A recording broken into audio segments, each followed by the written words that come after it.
Hi అండి, welcome to Sanjay home made. Chocolate cake చేద్దామా? First అయితే ఒక మిక్సింగ్ బౌల్ లోకి ఒక కప్ వరకు పెరుగు యాడ్ చేసుకోండి. ఒక హాఫ్ కప్ వరకు ఫ్లేవర్ లేని ఆయిల్ యాడ్ చేసుకోవాలి. ఒక 2 కప్పుల వరకు బెల్లం యాడ్ చేసుకుని వీటన్నిటిని బాగా మిక్స్ చేసుకోవాలి.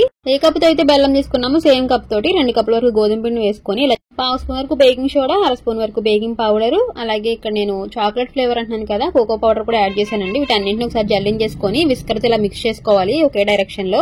తర్వాత కన్సిస్టెన్సీకి తగ్గట్టుగా పాలని కొంచెం కొంచెంగా యాడ్ చేసుకుంటూ మిక్స్ చేసుకోవాలి. మనకి రిబ్బన్ కన్సిస్టెన్సీ వస్తే పర్ఫెక్ట్ గా వచ్చినట్టు అనమాట. ఇప్పుడు మనం ఎందులో అయితే కేక్ కుక్ చేయాలనుకుంటున్నామో దాంట్లోకి కొంచెం ఆయిల్ గానీ నెయ్యి గానీ అప్లై చేసేసుకొని వేసుకోవచ్చు. బటర్ పేపర్ ఉంటే అది కూడా పెట్టేసుకొని ఈ బ్యాటర్ ని వేసేసుకొని ముందుగా ప్రీహీట్ చేసుకున్న దాంట్లోకి పెట్టేసుకొని మీడియం ఫ్లేమ్ లో ఒక 45 మినిట్స్ వరకు కుక్ చేసుకోవాలండి. టూత్ పిక్ తో గుచ్చి చూస్తే మనకి కేక్ అంటుకోకుండా ఉంటే కుక్ అయిపోయి కంప్లీట్ గా చల్లారిన తర్వాత ఇలా బటర్ పేపర్ ని రిమూవ్ చేసేస్తే మనకి కేక్ ఈజీగా వచ్చేస్తుంది. కేక్ అయితే చాలా ఫ్లఫీగా వచ్చిందనమాట. చాక్లెట్ కేక్ ని ఇంట్లోనే ఇలా హెల్దీగా ప్రిపేర్ చేసి పెట్టేయచ్చు. పిల్లలు అయితే చాలా ఇష్టంగానే తింటారు. మీరు కూడా ఈ కేక్ రెసిపీని ట్రై చేసి ఎలా వచ్చిందో కామెంట్స్ లో షేర్ చేయండి.